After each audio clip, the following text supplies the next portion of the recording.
to my YouTube channel in Ankul Mitra classes. Please like and share my videos. Also subscribe my YouTube channel for getting the new updates. Documentation, software maintenance and software documentation.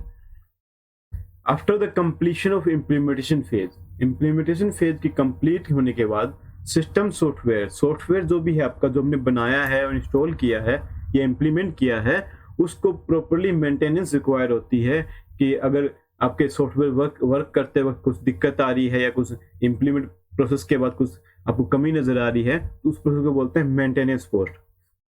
Maintenance phase. अगर आपके system properly maintain नहीं किया गया है तो ये क्या होगा, अगर सिस्टम मेंटेन नहीं करते हैं तो वो आपका फेल हो जाएगा सिस्टम। तो ये भी कह सकते हैं कि आपका जनरली जो आपका होता है 50% ऑफ टोटल जो हमारी कॉस्ट होती है सिस्टम डेवलपमेंट की, वो हमारी मेंटेनेंस फेज में अंदर स्पेंड होती है। डेवलपमेंट टाइम जो होता है उससे ज़्यादा टाइम हम मेंटेनेंस का होता है। अगर कोई ऑर्गेनाइजेशन कोई सॉफ्टवेयर बनाती है, अगर वो ऑर्गेनाइजेशन 4 या 5 महीनों में एक सॉफ्टवेयर तैयार करती है तो मेंटेनेंस के लिए, सपोर्ट के लिए, जिसके लिए बनाया है उसको वो 4 या 5 साल 2 साल के लिए उसको एक मेंटेनेंस टीम प्रोवाइड करती है जो रेगुलरली उस सिस्टम को मेंटेन करते हैं। मेंटेनेंस जो आपकी एक्चुअली क्या होती है, इंप्रूवमेंट और updation of software in response to the change in the organisation.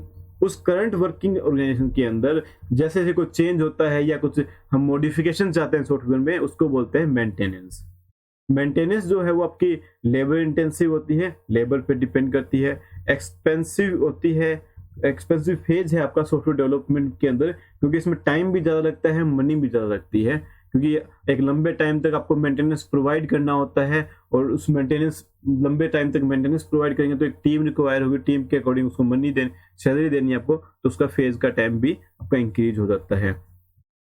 System maintenance जो है, अगर आपने प्रॉपरली सिस्टम को डिजाइन नहीं किया है तो सिस्टम मेंटेनेंस आपकी वो एक डिफिकल्ट प्रोसेस बन सकती है। तो इसलिए कहते हैं गुड सिस्टम डिजाइन करना चाहिए जिससे आपका क्या होगा, फर्दर मेंटेनेंस भी इजी होगी। मेंटेनेंस टास्क के लिए एक स्पेशल ग्रुप कंसिडर किया जाता है, एक मेंटेनेंस प्रोग्रामर होते हैं जो आपको मेंटेनेंस प्रोवाइड करेंगे। वो टीम का जॉब, उस टीम की जॉब क्या होती है कि आपको सॉफ्टवेयर को ऑपरेशनल रखते रहें, कोई भी दिक्कत आ रही है कोई, तो उसको हम रिजोल्व आउट करते रहें, ये उसकी मेन जॉब होती है आपकी। और ये ऐसे प्रिवेंटिव भी यूज करते हैं जिससे आपका कंप्यूटर प्रोग्राम जो है वो इफिशिएंट मैनर में काम करता रहे। नेक्स्ट आता है आपका टाइप ऑफ मेंटेनेंस की बेसिकली 3 टाइप में डिवाइड किया गया है। पहला आता है corrective maintenance, adaptive maintenance and perfective maintenance. सबसे पहले कोरेक्टिव मेंटेनेंस क्या है आपका, अगर कोई एरर अकर होता है, कोई डिस्कम्सी आ रही है आपकी, कोई एरर आ रहा है, उसको रिजोल्व करना क्या होगा आपका corrective maintenance is performed to correct any error in the newly implemented system. नए सिस्टम के अंदर कोई एरर आया है उसको करेक्ट करना कोरेक्टिव मेंटेनेंस होती है। कई अलग अलग तरीके से या अलग अलग वे से आपके एरर अकर हो सकते हैं। कुछ एग्जाम टाइप्स बताई गई हैं। पहला क्या हो सकता है, प्रोग्राम लॉजिक में एरर होना। हमारा कैसे हो सकता है कि कोई डाटा हमने जो लिया है वो इनएडिक्वेट हो, डाटा जो लिया है, या हमारा जो डाटा टाइप का एरर आ जाए। आपने डाटा टाइप डिफाइन की इंटीजर टाइप डाटा डिफाइन और यूजर को चाहिए वहां पे कैरेक्टर टाइप का, तो डाटा टाइप एरर हो सकता है। इनकंसिस्टेंट हो आपका, रॉन्ग यूज वेरिएबल नेम का हमने यूज गलत किया हो प्रोग्रामिंग के दौरान, इनफाइनाइट लूप में जा रहा हो हमारा प्रोग्राम, तो ये ऐसे प्रोग्राम लॉजिक के अंदर भी एरर आ सकता है जो करेक्टिव मेंटेनेंस में आता है। नेक्स्ट आता है system error consist of hardware problem. Hardware failure के कारण आपकी कोई प्रॉब्लम हो सकती है, डिस्क क्रैक्स हो जाए, हमारी मेमोरी फेलियर हो जाए, ये हार्डवेयर प्रॉब्लम के अंदर आती है।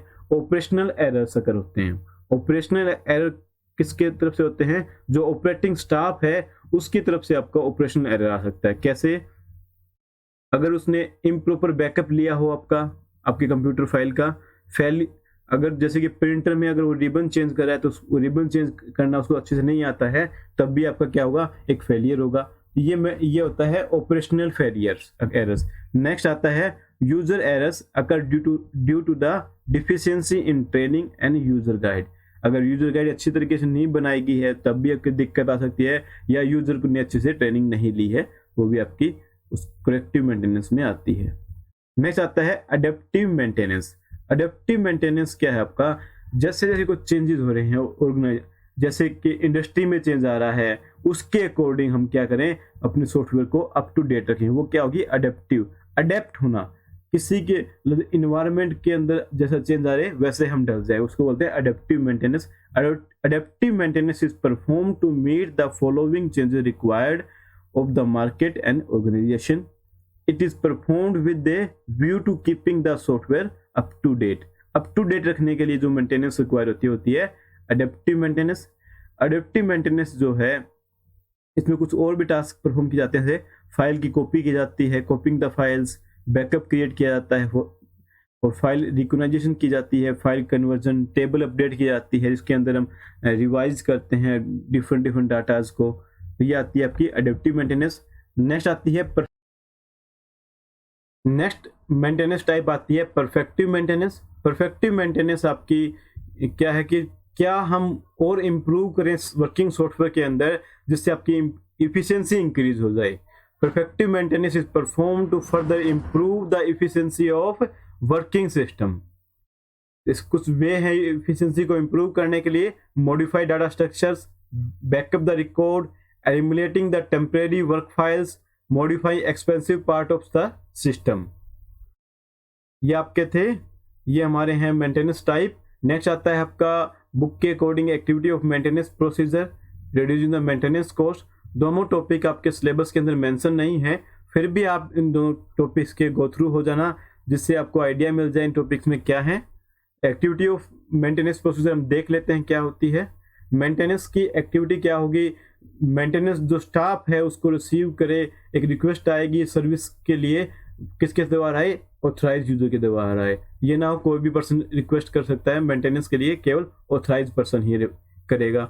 मेंटेनेंस स्टाफ स्टडी करेगा definition of the required modification क्या रिक्वायर्ड, वो acquired source program statement with print out from library. Next आता है also acquire the documentation of this source program, make required changes to program and statement, test changes का test को change करता है, submit the test result for user approval, once approved, जब approved होती है तो modify documentation with fill with the library में documents modify करता है और fill कर देता है। a project completion notice sent to the user, signing the terminal of the project, और प्रोजेक्ट को मॉडिफाई हो जाता है आपका। रिड्यूसिंग कॉस्ट जो है आपकी मेंटेनेंस की आप देख लीजिएगा, रीड आउट जरूर कर लेना इससे एग्जाम के वेज के अकॉर्डिंग।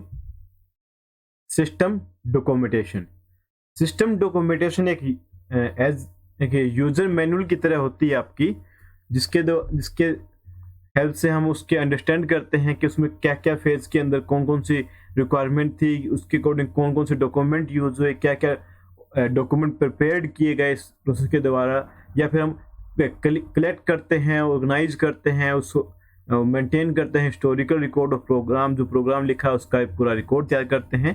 तो documentation is a process of collecting, organizing, sorting and maintaining the historic record of a program and other document used or prepared during the different phase of life cycle of system development। System development के पूरे life cycle के अलग अलग phase में जो document तैयार किए गए या यूज किए वो आपके सिस्टम डॉक्यूमेंटेशन में आते हैं, और प्रोग्राम की डिटेल आपके सिस्टम डॉक्यूमेंटेशन में आते हैं जिसके अंदर कलेक्ट करते हैं, कलेक्टिंग आता है, हिस्टोरिकल रिकॉर्ड सब कुछ आपका डॉक्यूमेंटेशन के अंदर आता है। सिस्टम डॉक्यूमेंटेशन जो है आपका एक कोऑर्डिनेट एफर्ट है, मिला जुला एक एफर्ट है जो प्रोवाइड कराता है, कम्युनिकेशन प्रोवाइड कराता है आपको, जिसमें कंप्लीट इंफॉर्मेशन गिवन होती है सिस्टम के बारे में इन द रिटन फॉर्म। इसका मेन पर्पस क्या है, हमें ये इंश्योर करता है जो डिटेल्स दी गई हैं सिस्टम के बारे में, वो डिटेल्स वो सभी जितने भी पर्सन्स जो हैं उस डेवलपमेंट प्रोसेस में या उसके बाद की प्रोसेस में, ऑपरेशनल की प्रोसेस में, उन सभी पर्सन को वो सिस्टम समझ में आएगा या उसको रीड आउट कर सकते हैं। ऐसा हम डॉक्यूमेंटेशन प्रिपेयर करना होता है। हाई क्वालिटी सिस्टम डॉक्यूमेंटेशन की कुछ क्वालिटीज होती हैं, जैसे कि क्या क्या एडवांटेज है उसके लिए। सबसे पहला होता है वो हेल्प करता है टू एनालिसिस, सिस्टम को एनालिसिस करने में, कम्युनिकेशन करने में, सिस्टम के ट्रेनिंग के लिए, सिस्टम को डिबगिंग करने के लिए, implement, evolution, management and system security purpose के लिए आपको हेल्प करता है। ये बेसिक एडवांटेज है आपके सिस्टम डॉक्यूमेंटेशन की। नेक्स्ट आपका आता है कि गुड डॉक्यूमेंटेशन जो है वो कैसा हो सकता है, उसकी कैरेक्टरिस्टिक्स क्या क्या होंगी। 5 कैरेक्टरिस्टिक होती हैं आपके किसी भी एक गुड डॉक्यूमेंटेशन की। Availability, objective, cross referable, easy to maintain, completeness. पहला आता है अवेलेबिलिटी। ये आपका क्या है कि जब भी रिक्वायर हो तब वो आपको अवेलेबल हो, वो होती है availability. It should be accessible to those for whom it intended. जब जिसको भी रिक्वायर है उसके लिए अवेलेबल हो, उसको बोलते हैं अवेलेबिलिटी। नेक्स्ट आता है ऑब्जेक्टिविटी। क्या ऑब्जेक्टिव है इसका? It must be clearly stated in the language that is easily understood. Main objective क्या कह सकते हैं कि ऐसे लैंग्वेज में लिखा हो जो इजिली अंडरस्टूड किया जाए। Cross referable, it should be possible to refer the other document को रेफर भी कर रहा हो कहीं ना कहीं। इजी टू मेंटेन, ये ऐसा डॉक्यूमेंटेशन बनाना चाहिए जैसे भी आपके सॉफ्टवेयर में नई अपडेट की जाती है, कुछ इंप्रूवमेंट किया जाता है, कोई नया फेज ऐड किया जाता है, तो डॉक्यूमेंटेशन आपकी इजिली इम्प्रूव्ड हो, मॉडिफाइड हो सके, जिसके अंदर हम अलग से नया पेज या अलग से एक्टिविटी को ऐड कर सकें। नेक्स्ट आता है कंप्लीटनेस। कंप्लीटनेस क्या होगी? It should be contain everything needed so that those who are reading it carefully understand the system. System के बारे में कंप्लीट नॉलेज होनी चाहिए, जैसे ही वो रीड करे कोई भी यूजर उसको इंफॉर्मेशन, कंप्लीट इंफॉर्मेशन मिले सिस्टम के बारे में। नेक्स्ट आता है आपका form of documentation. Basically 3 form में डिवाइड किए गए हैं डॉक्यूमेंटेशन को। पहला आता है comment documentation, user manuals, system manual. First one is comments. Comments क्या होते हैं? ये एक नेचुरल लैंग्वेज स्टेटमेंट होती है कमेंट। जैसे नेचुरल लैंग्वेज कौन सी? हिंदी, इंग्लिश, जो भी हम लैंग्वेज यूज कर रहे हैं वो आपकी नेचुरल लैंग्वेज होती है, जो साथ में लिखी जाती है। जैसे कि मैंने लिखे मीनू, तो मीनू क्या काम आते हैं उसको हम एक नेचुरल लैंग्वेज में लिखते हैं, जिसके साथ पता चलता है कि कहाँ प्लेस किया गया है, इजीली अंडरस्टैंडेबल होती है नेचुरल लैंग्वेज। जैसे कि हमने हाई लेवल प्रोग्रामिंग लैंग्वेज में लिखते हैं, सी प्लस, जावा, PHP जैसी कोई भी लैंग्वेज यूज करते हैं, यहाँ तक HTML भी यूज करते हैं, तो उसमें भी क्या होता है, कमेंट सेक्शन होता है, हम उसमें कमेंट लिख सकते हैं। कमेंट क्या बताता है कि ये ग्रुप ऑफ कोड जो है या ये लाइन जो लिखी है मैंने, वो आपका किस काम से आ रही है, यूज हो रही है, या कोई कमेंट बताता है। कमेंट जो हमें सजेस्ट करता है प्रोग्रामर को कि वो इजीली समझ सके डॉक्यूमेंटेशन में क्या कौन से फेज के लिए कौन सी लाइन लिखी गई है। नेक्स्ट आता है यूजर मैनुअल। अब इसमें कमेंट्स क्या होना चाहिए हमारे? Should not be redundant, incorrect, incomplete और written in the manner that can be easily understood by anyone. ऐसा हमारा कमेंट होना चाहिए। नेक्स्ट आता है यूजर मैनुअल। यूजर मैनुअल क्या है? यूजर मैनुअल के बारे में हमने पहले भी पढ़ा है एक टॉपिक में। तो यूजर मैनुअल क्या है? एक ट्रेनिंग गाइड होती है जो कंटेन करती है complete description of the system, जो कैसे इंप्लीमेंट किया गया सिस्टम को, कैसे हम नए सिस्टम को ऑपरेट करेंगे। इसमें कुछ थिंग्स दी गई हैं जो आपको कंटेन की जाती हैं। सबसे पहले आता है हार्डवेयर रिक्वायरमेंट, क्या हार्डवेयर रिक्वायर होगा, क्या सॉफ्टवेयर रिक्वायर्ड होगा, उसकी स्पेसिफिकेशन बताई जाती है। इंस्टॉलिंग एंड अनइंस्टॉलिंग प्रोसेस बताई जाती है। स्टार्ट कैसे करना है, रन कैसे करना है, टर्मिनेट कैसे करेंगे प्रोसेस को, वो आपका यूजर मैनुअल के अंदर लिखा होता है। इनपुट आउटपुट के स्क्रीन के फॉर्मेट कौन से हैं वो लिखे होते हैं। सब मेनू और मेनूज के बारे में डिटेल दी गई होती है। कैसे प्रोसीजर एग्जीक्यूट करेंगे, ऑप्शन ऑफ मेनू कैसे चलेगा वो आपको गिवन होता है। कौन सी डाटा फाइल की लेआउट बताई जाती है। गाइडेंस देता है ऑपरेटिंग सिस्टम को कैसे ऑपरेट करें ये बताया जाता है। लिस्ट ऑफ एरर भी गिवन होता है, उसके साथ उसके एक्सप्लेनेशन किए जाते हैं, कैसे डिबग करें वो भी बताता है। क्योंकि कुछ कॉमन एरर्स होते हैं जो आपके फ्रिक्वेंटली अकर्स हो सकते हैं किसी भी सिस्टम में, वो भी बताए जाते हैं। और अगर कुछ स्पेशल चेक्स हैं या कुछ सिक्योरिटी मेजर्स हैं वो भी आपके यूजर मैनुअल में लिखे जाते हैं। नेक्स्ट आता है सिस्टम मैनुअल। सिस्टम मैनुअल जो होती है आपकी, वो कंप्लीट सिस्टम के बारे में इंफॉर्मेशन होती है, जिसके अंदर फेज के अंदर बताए जाते हैं क्या क्या इंफॉर्मेशन हम ऐड करते हैं। ये डिफाइन करता है आपके सिस्टम, क्यों हमने सिस्टम या सॉफ्टवेयर डेवलप किया है और उसके क्या क्या यूजेज हैं। इन्वायरमेंट बताता है कि किस इन्वायरमेंट में सिस्टम का फंक्शन काम आएगा, इसकी लिमिटेशन क्या है, इनपुट डाटा रिक्वायरमेंट क्या है, कौन से फॉर्म में इनपुट होगी, या आउटपुट कैसे, आउटपुट की रिक्वायरमेंट क्या है हमारी। Detail system flow charts and program flow chart, system का फ्लो चार्ट, प्रोग्राम का फ्लो चार्ट गिवन होता है उस सिस्टम मैनुअल के अंदर।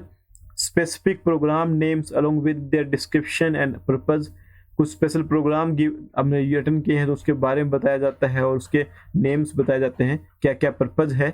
Description of the program listing and control procedure, source code with documentation, source code भी आपके system manual में आता है, उसके साथ डॉक्यूमेंटेशन भी की जाती है। नेक्स्ट आता है specimen of all input form and printed form output. एक स्पेसिमेन या कहें आपको एक क्या बोलेंगे उसको, एग्जाम्पल दिया जाता है कि कैसे आपको इनपुट करनी है, आउटपुट कैसे दिखाई देगी। फाइल की लेआउट आपके सिस्टम मैनुअल्स में आती है। स्पेसिफिकेशन बताई जाती है कि कैसे input media output media required है वो बताया जाता है। लास्ट में आता है the structure and description of test data and result, test result storage dump used in the program. सभी के स्ट्रक्चर बताए जाते हैं, कैसे आपका टेस्ट डाटा लेना है, क्या रिजल्ट आपका आएगा, क्या उसके स्टोरेज डंप यूज किया है, उसके बारे में आपका सिस्टम मैनुअल में बताया जाता है। यहाँ आपका लास्ट होता है आपका फॉर्म ऑफ डॉक्यूमेंटेशन। इसी के साथ आपकी 4th यूनिट भी कंप्लीट होती है। Thank you guys.